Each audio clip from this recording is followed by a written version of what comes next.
हमारे प्रधान जी 2 मिनट का टाइम उपलब्धि हासिल की है, कैसे हासिल हो पाया ये सब? जैसे कि हमेशा से ही हरियाणा सरकार का एक मंतव्य रहा, पहले दिन से ही भारतीय जनता पार्टी की सरकार जब बनी तो हमारे माननीय पूर्व में सीएम श्री मनोहर लाल जी ने एक बात कही थी, सबका साथ सबका विकास, हरियाणा एक हरियाणवी एक। तो ये जो उनका एक नारा था वो नारे के लिए नहीं था, वो वाकई उनको इन्होंने सिद्ध करके दिखाया कि उनके लिए हरियाणा जो है वो एक परिवार है और परिवार के नाते और किसान के नाते किसान की जो जरूरत है उसको पूरा करना ये उनका मेन उद्देश्य है। और निरंतरता से जो कार्य भारतीय जनता पार्टी की सरकार में हुए वो किसानों के हित के लगातार कार्य हुए। इसी तरह से जो दिक्तानिया और सलारपुर बंबूर माइनर है, इसका काम भी बहुत लंबे समय से पेंडिंग चल रहा था, जिसको शुरू भी भारतीय जनता पार्टी की सरकार के दौरान किया गया, लेकिन कुछ टेक्निकल कारणों की वजह से इसमें देरी हुई। और इसी 29 तारीख को हीरा सिंह जी हमारे साथ हैं, जिन्होंने लंबे समय तक इस संघर्ष को जारी रखा। और आज जब हमारे साथ 29 तारीख को माननीय सीएम साहब जी के साथ इनकी बैठक करवाई गई, तो बैठक में खुद सीएम साहब नायब सिंह जी सैनी मौजूद रहे और उन्होंने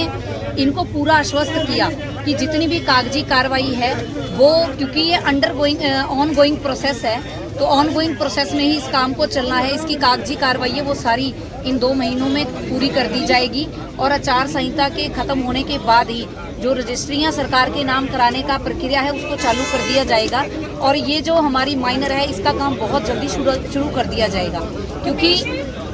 ये एक बड़ा सेंसिटिव मुद्दा था, क्योंकि जो ये नीचे का पानी है इस एरिया का 15 गांव का पानी वो बिल्कुल खारा पानी है। आने वाले समय में अगर ये माइनर का काम हम लोग नहीं कर पाते तो जो आने वाली पीढ़ियां हैं उनके लिए ज़मीन नहीं बचती, बंजर हो जाती और ये 15 गांव के लोग इन गांव को छोड़ने के लिए मजबूर हो जाते। लेकिन माननीय सीएम साहब इस सेंसिटिव मुद्दे को समझते हैं और उनको पता है कि ऐसे हरियाणा के एक एक भाई एक एक व्यक्ति उनका परिवार है, तो वो परिवार का साथ देते हैं। इसी नाते से उन्होंने इस तीनों माइनरों के काम को बहुत जल्दी प्रक्रिया को पूरा कर दिया जाएगा। तो मैडम अब आगे आने वाले समय में ये लोग भाजपा का साथ देंगे, बातचीत हुई है कोई? वो तो जी प्रधान जी बैठे हैं, इस बात को तो वो ज्यादा बेहतर तरीके से बताएंगे। लेकिन ये काम किसी वोट बैंक के लिए नहीं किया गया, ये काम जो हरियाणा एक हरियाणवी एक, सबका साथ सबका विकास, हरियाणा हमारा परिवार है। मोदी जी ने हमेशा से यही कहा है कि पूरा देश मेरा परिवार है, तो उस परिवार की दिक्कतों को दूर करना उस परिवार के मुखिया का काम होता है। उस काम के लिए इस काम को सिरे चढ़ाया गया है, ना ही किसी की राजनीतिकरण की। ऐसे भी हम 29 तारीख को हमारे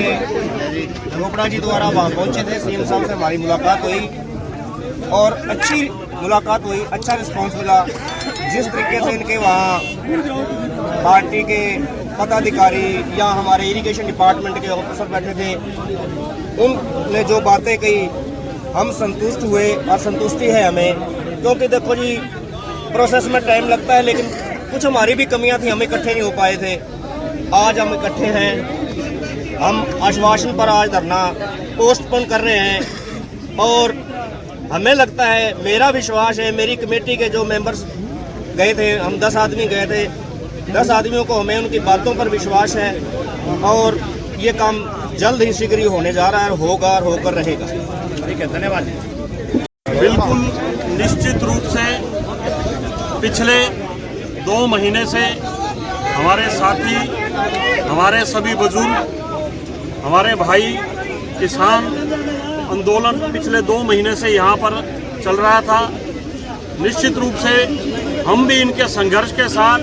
लगातार इनके लिए कार्य कर रहे थे। हमारा मन और आत्मा इन्हीं के यहाँ पर थी, चाहे हमारा तन कहीं और हो, मगर हमारी सोच एक ही थी कि निश्चित रूप से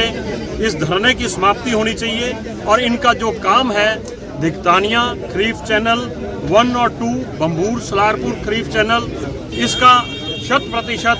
जो माननीय मुख्यमंत्री मनोहर लाल जी की घोषणा 2019 में थी, जिसके लिए उन्होंने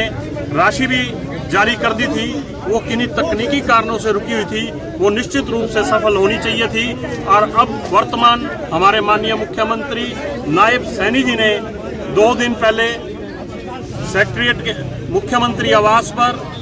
चीफ सेक्रेटरी खुल्लर जी को बुलाकर और स्वयं उनकी अध्यक्षता में वो बैठक हुई और उसमें जो यथावत संभव उसमें उन्होंने आदेश देने थे वो आदेश दिए और जो रुकावटें थी इसकी उनको दूर किया।